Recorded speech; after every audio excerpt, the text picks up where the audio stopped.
An old man kneels on a black volcanic rock in the middle of the sea. The stone is hot under his knees. The wind comes off the water in a way that never stops, never softens. He has been sent here to be forgotten. This island is a Roman prison without walls, because it does not need walls. There is nowhere to go. There is only rock and salt and the long silence of a man the empire has decided is no longer worth killing.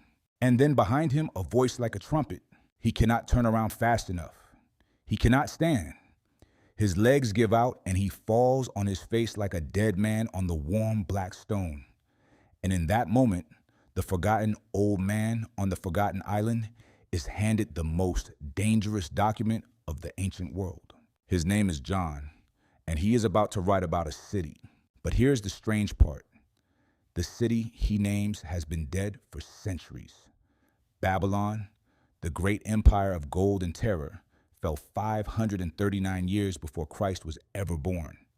By John's time, it is ruins, broken brick, dust where a throne used to be, a name in old books. So why would a prisoner risking everything write page after page about a corpse? Why would he warn a hunted, frightened people about an empire that no longer exists? Because Babylon is not Babylon. The word is a mask. It is a knife hidden inside a name. And John tells you so himself. He writes one Greek word right beside it, mysterion, which does not mean mysterious. It means a code to be solved. He is not hiding the truth. He is daring you to crack it. And he leaves you the key, a number, 3 digits. He writes almost as a challenge, count it. Let the one who understands count it. 666. A number that will accuse a name no one in that world could afford to say out loud. We will come back to that number. Not yet, but we will. Because this is not a story about an ancient city. This is not a story about a vague prophecy. This is not a story about the end of the world. This is a story about a man who looked the most powerful empire on earth dead in the eye and called it by the name of a city God had already buried once. To understand why John reached for that word, you have to understand what it did to a Jewish heart. Go back almost 700 years before John ever saw that island. There is a king in the east named Nebuchadnezzar, and he commands the most feared army on earth. In the year 586 before Christ, his soldiers break through the walls of Jerusalem. They burn the city. They tear down the temple, the one place on earth where God's people believed he lived among them, and they leave it a smoking ruin. Then they chain the survivors together and march them 1,000 miles east into exile, into the heart of the empire that did this. That empire was Babylon. So when a Jewish person heard that word, they did not hear ancient history. They heard the sound of their grandmother's city burning. They heard chains. They heard the worst day their people had ever lived. Babylon was not a place on a map. Babylon was the empire that murdered the house of God and dragged his children away in the dark. And one of those children was a young man named Daniel. Pay attention to him because he matters more than you think. Daniel was hauled into Babylon as a teenager and spent his whole life inside that golden brutal machine. And in exile, he wrote. He wrote about beasts rising out of the sea. He wrote about empires shaped like monsters, one swallowing the next. He gave the hunted people of God a secret language, a way to talk about the kingdoms crushing them without ever saying their names out loud. Hold that thought, because 6 centuries later, an old man on a Roman island is going to pick that exact language back up. Now come forward to John's century. The temple has been rebuilt and Rome rules the world, and the followers of Jesus are being hunted in the streets of the capital. And one of their leaders sits down to write a letter. His name is Peter, a fisherman who once denied he ever knew Jesus, and who has spent every day since proving he will never do it again. Peter ends his letter with a greeting. He writes, "The church that is at Babylon sends you greetings." Read that again. Babylon. But here is what should stop you cold. By the time Peter is writing, Babylon is rubble. There is no church in Babylon. There is barely a Babylon. Peter is not in the East. Every shred of history we have puts Peter in one place when he writes those words, the city of Rome. The early church historian Eusebius said it plainly centuries later when Peter wrote Babylon. Everyone understood he meant Rome. So why would an apostle lie about where he was standing? He wasn't lying. He was surviving. Here's the part nobody tells you. To write the name Rome next to a network of underground churches in a letter that would be copied and carried by hand from house to house was to sign a death warrant, not just your own, but theirs. A letter could be intercepted. A courier could be caught. So the believers did what hunted people have always done. They built a code. And the code was already sitting there, waiting in the oldest womb their people carried. The empire that burns God's house. The empire that drags his people into the dark. They looked at Rome, and they whispered the only word that fit, Babylon. This is what most people miss. By the time John picks up his pen on Patmos, this is not a clever new metaphor he invented. It is already the shared secret of a terrified faithful people. Peter used it. The churches passed it mouth to mouth. John is not starting a riddle. He is finishing one. And he wants you to know it's a riddle. Because right before he calls the city Babylon, he stamps one word on it like a seal. He writes, and you can almost feel him leaning in mystery. Mystery Babylon the Great. In Greek, that word is mysterion. And we hear mystery and think of something foggy, something unknowable, something you're not supposed to figure out. That is the opposite of what John meant. In his world, a mysterion was a secret with a solution, a locked door that comes with a key. It was God's way of saying, there is more here than the surface. Look closer, count it out, solve it. So John does something almost reckless. He is a prisoner of Rome, writing under the nose of Rome about the fall of Rome, and instead of hiding that fact, he hangs a sign on it. He tells every believer reading by candlelight, this name is a code, and you already know how to read it.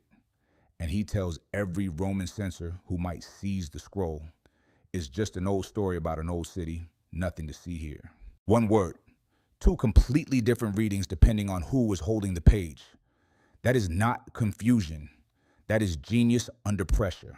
3 clues, and they all point the same direction. The real Babylon burned into the memory of a people. Peter's letter signed from a city he refuses to name. And the word mystery, daring you to do the math. But clues are not proof. A frightened people might whisper a code and still be wrong. So John does not ask you to take it on feeling. He starts handing you evidence, hard evidence, things you could point to on a Roman coin in a Roman street in the smoke over a burning city. So let's stop and line up what we have. The original Babylon, the empire that burned God's house and is seared into the memory of every Jewish believer. Peter's letter signed from a city he will not name out loud. And the word mystery stamped on the page like an invitation to decode. 3 clues, 1 direction. If you've already guessed which city John is really writing about, do something for me before the proof lands. Hit subscribe. This channel walks through the Bible the way it was written for real people in real danger, with real meaning hidden in plain sight. And drop a comment with the city you think it is. Lock in your answer now, because in a few minutes, a single number is going to settle it for good. Now, let's look at the evidence the empire carved into its own coins. When John finally describes the woman called Babylon, he does not leave her floating in the clouds. He plants her on something solid. He writes that the 7 heads are 7 mountains on which the woman sits.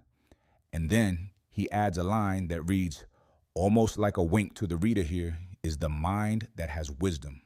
In other words, you have everything you need now. Think. So think. In the entire ancient world, there was one city famous for sitting on 7 hills. Every educated person around the Mediterranean knew it by that description, the way you know your own hometown's nickname. Palatine Aventine, Capitoline, and 4 more 7 hills above a river, and a city that had spread itself across all of them. The Romans were not shy about it. They threw festivals for it. They put it on their money. That is the detail that should raise the hair on your arms. Rome minted coins showing the goddess Roma, seated on her 7 hills, proud, eternal, untouchable. And John takes that exact image, a woman enthroned on 7 hills, and turns it inside out. He keeps the picture and changes the woman. She is no longer a proud goddess. She is drunk, and the cup in her hand is full of the blood of the people of God. John is not inventing a symbol. He is describing the coin in his enemy's pocket and writing the truth on the other side of it. But it gets stranger. Look at what he puts beneath her. A beast, 7 heads, 10 horns, rising up out of the sea. And again, this is not random nightmare imagery. Remember, the young exiled Daniel 600 years earlier, writing about beasts that came up out of the water, each one an empire. John is speaking Daniel's language on purpose. To anyone who knew the old scrolls, a beast from the sea meant one thing: a world empire, a kingdom too big to fight a power that devours nations. And in John's day, there was exactly one of those. This is where it stops being a puzzle and starts being personal, because the beast in Revelation does not just rule, it kills. John writes about a faithful man named Antipas, murdered in a city he says is the place where Satan's throne sits, a city built around the worship of the emperor as a god. Antipas is not a symbol. He is a name. A real believer who would not call Caesar Lord and died for it. When John writes about the woman drunk on the blood of the saints, he is not being poetic. He is writing names he knew, faces he had seen. And now you need to meet the man at the center of it. His name was Nero. He became emperor of Rome as a teenager, and by the time he was done, he had murdered his own mother, kicked his pregnant wife to death, and turned the imperial palace into a theater of cruelty that shocked even hardened Romans. And in the year 64, a fire broke out in Rome. It burned for days. It devoured 10 of the city's 14 districts. When the smoke cleared, the people did the dangerous thing. They began to whisper that the emperor himself had set it to clear ground for a palace. Nero needed someone else to blame, and he found him. Here is where we leave the Bible for a moment and listen to a Roman. Tacitus was a historian, no friend of the Christians, writing for the Roman elite. He had no reason to make the empire look bad. And this is what he recorded: to kill the rumor. Nero pinned the fire on the people. The crowds already despised the followers of Christ. And then Tacitus describes what was done to them, and it is almost unbearable to read. They were wrapped in the skins of animals and torn apart by dogs. They were nailed to crosses, and some were coated in pitch, fixed to posts in Nero's own garden, and set on fire after dark, burned alive as human torches to light the emperor's evening parties. Stay with me, because this is the thing you cannot unknow. When John writes the word Babylon, this is the memory underneath it. Not a metaphor, not a theology lecture. The smell of smoke, friends who did not come home, a garden lit by burning bodies. The believers reading John's scroll did not need him to explain who Babylon was. They had buried Babylon's victims with their own hands. So put the pieces on the table. A city on 7 hills, carved into Rome's own coins. A beast from the sea in the language of Daniel, meaning a world empire, and only one ruled the world. A woman drunk on the blood of the saints, written by a man whose friends had been slaughtered. Every single arrow points at the same target, and its name is Rome. But John promised you more than a target. Back at the beginning, he handed you a number and told you to count it. A number, he said, that holds a name. For 2,000 years, people have argued over those 3 digits, and the answer has been hiding in plain sight the entire time. It's time to count. In John's world, letters were numbers. We keep them in separate boxes. The alphabet over here, the math over there. The ancient world did not. In Hebrew and in Greek, every letter also carried a number. The first letter was 1, the next was 2, and on, up the line. So every name written out secretly added up to a total. People played with it constantly. Scratched into a wall in the ruins of Pompeii, archaeologists found a little love note from someone who didn't dare sign it, "I love her," whose number is 545. He hid his sweetheart's name in a number so only she would know. That was the game. They called it gematria. Now, read John's challenge again, knowing that. Let the one who has understanding count the number of the beast, for it is the number of a man. He could not have been clearer if he'd drawn you a map. It is the number of a man. Stop looking for a monster. Look for a person. Take his name. Add it up. So let's do what John asks. Take the name of the emperor, not the soft Latin Nero we say today, but the fuller form his subjects in the East use, Neron Caesar. Write it the way a Jewish believer would in Hebrew letters and add up what each letter is worth. The total is 666. Sit with that for a second. The number that has haunted the human imagination for 2,000 years, the number people have stamped onto every villain and every fear. It was never a riddle about the distant future. It was a name. It was the man who lit Christians on fire in his garden. John handed his readers a number, and the moment they ran the math, the mask came off, and the face underneath was Nero's.